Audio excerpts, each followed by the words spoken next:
Иминлек һеҙгә, ҡәҙерле радио тыңлаусылар. Эфирҙа һеҙҙе сәләмләй Өмөт күпере радиостудияһы.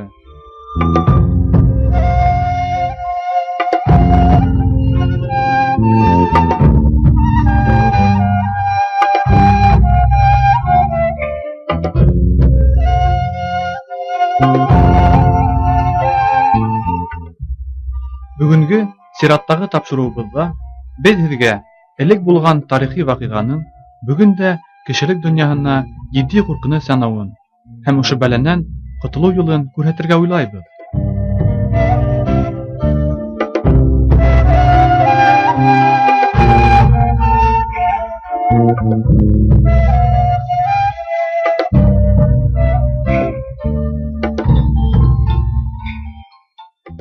Беҙ һеҙҙең иғтибарға Муса пәйғәмбәрҙең яҙған яҙмаларының береһенән ҡыҫҡаса өҙөк уҡып үтмәксебеҙ.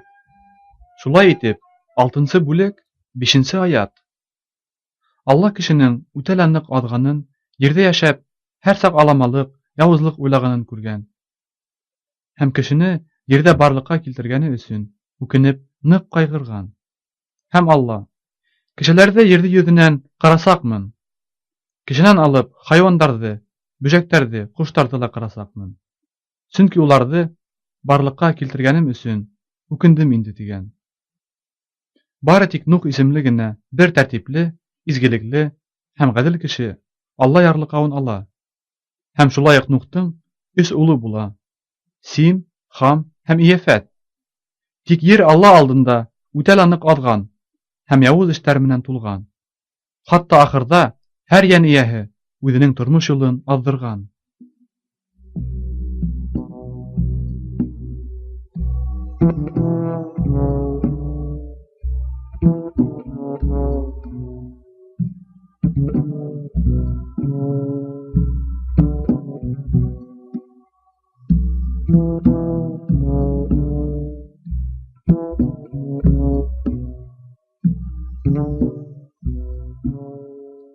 Ә Алла Нухҡа былай тигән: бөтә булған тере йән эйәһенең ахыры килеп етте. Уларҙың яуыз эштәре өсөн ерҙән бөтөнләйгә ҡарасаҡмын. Һин үҙеңә ҙурҙан кәмә яһа һәм уны тыштан да, эстән дә ыҫмала менән эшкәрт. Шунан һуң ергә ташҡын ебәрәсәкмен һәм бөтә йән эйәһен ҡарасаҡмын. Тик һинең менән килешеү ҡуйырмын. Һин кәмәгә ҡатының, улдарың һәм килендәрең менән инерһең. Шулай уҡ унда үҙең менән берәр пар йәнлекте, ҡошто алып ин. Һәм һеҙ тере ҡалырһығыҙ. Нух Алланың әйткән һүҙҙәрен үтәгән. Һәм 7 көн үткәс, Алла алдан әйткәнсә, ергә ташҡын килә. Күктән көслө ямғыр яуа башлаған. Ерҙән дә һыуҙар атылып сыҡҡан. Һыу бик йылдам күтәрелгән һәм тиҙҙән тауҙарҙан да ашҡан. Бөтә тереклек һыу аҫтында ҡалып һәләк булған. Бары тик кәмәлә булғандар ғына һау ҡалғандар. Был тарихи ваҡиға әкиәткә оҡшаһа ла, әкиәт түгел, ә ысын булған тарихи ваҡиға. Һәм бына ошо тарихи ваҡиға аша Алла беҙгә гонаһлы тормоштоң ни рәүешле бөтөүен күрһәтә. Нух ҡоро ерҙә кәмә төҙөй башлағас, унан бик ныҡ көлгәндәр. Был тамам аҡылын юғалтҡан, һыу менән ерҙе лә айыра алмай тигәндәр. Нух уларға: гонаһ ҡылмағыҙ, юҡһа бөтәгеҙ ҙә һәләк булырһығыҙ, тигән. Үкенескә ҡаршы, улар Нухты тыңламағандар, ә киреһенсә, артабан яуызлыҡ ҡылып, Алланы ҙур ҡайғыға һалғандар.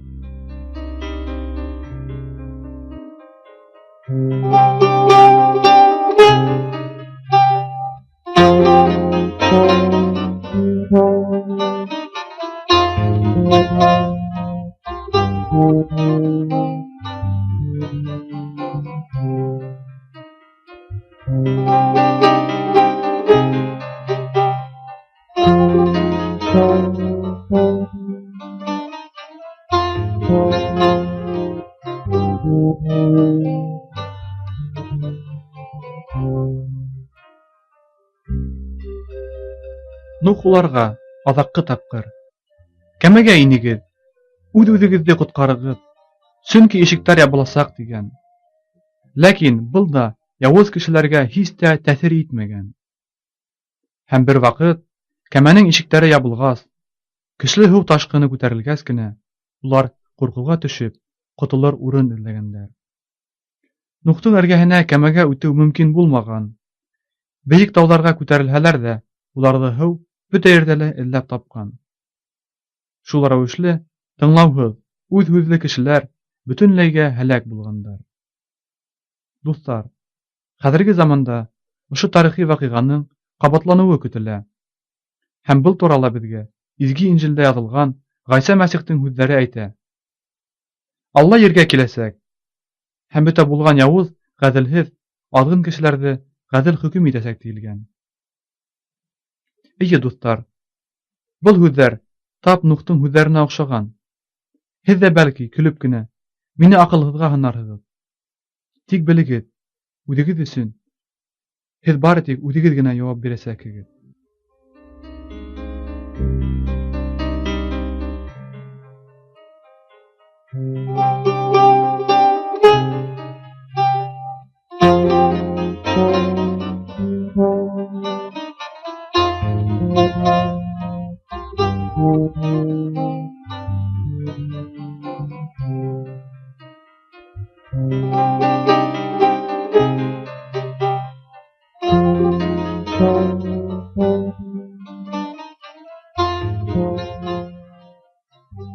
Һәм бүгенге көндә һәр радио тыңлаусыға етеп килгән хөкөмдән ҡотолорға тәҡдим итәбеҙ. Нухтың замандаштары һымаҡ, аҡылһыҙ, үҙ һүҙле булмағыҙ, ә ваҡыт һәм мөмкинлек барҙа ҡотолоу сараһын күрегеҙ. Хәҙерге ваҡытта күп кешеләр дини уҡыуҙы бары тик сираттағы мәғәнәһеҙ әкиәткә һанайҙар. Алла беҙҙең изге һүҙҙәрен таратыусыларҙы аҡыл етешһеҙлегендә ғәйепләйҙәр.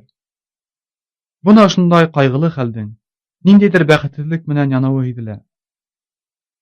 Һәм был хәл буласаҡ. Хәҙер инде һыу баҫмаясаҡ, ә ут ямғыры ергә яуасаҡ. Ул сағында Алла балаларынан башҡа берәү ҙә тере ҡалмаясаҡ.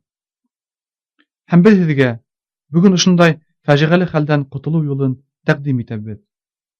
Әлегә һуң түгел әле, тик бара үткәс, һуң булыуы ихтимал. Сөнки Нух заманындағы һымаҡ ишектәр ябылыуы мөмкин. Ҡәҙерле дуҫ, бөгөн һеҙгә ҡотолоу юлын Раббибеҙ Ғайса тәҡдим итә. Ул һеҙҙең гонаһтарығыҙ өсөн яуапты үҙ өҫтөнә алды һәм кешелек донъяһы гонаһтары өсөн ғазап кисерҙе.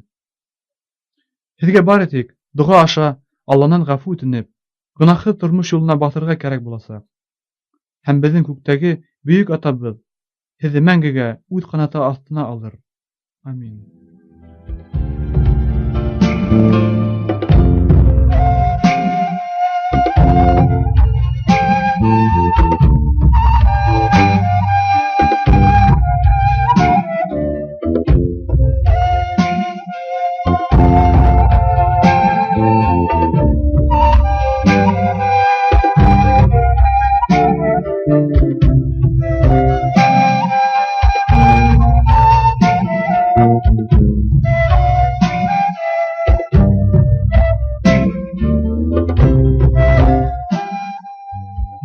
Ҡәҙерле радио тыңлаусылар, әгәр ҙә һеҙ беҙҙең радиостудия хеҙмәткәрҙәренә һорауҙарығыҙ йәки теләктәрегеҙ булһа, беҙгә хаттар яҙығыҙ. Һәр теләгән радио тыңлаусыға беҙҙең студия бушлай Алла тураһында яҙылған брошюралар ебәрә. Хәҙергә хушығыҙ. Беҙҙең адрес: Өфө ҡалаһы, 45-01-06, абонент йәшиге 157, Өмөт күпере студияһына. Һау булығыҙ, дуҫтар.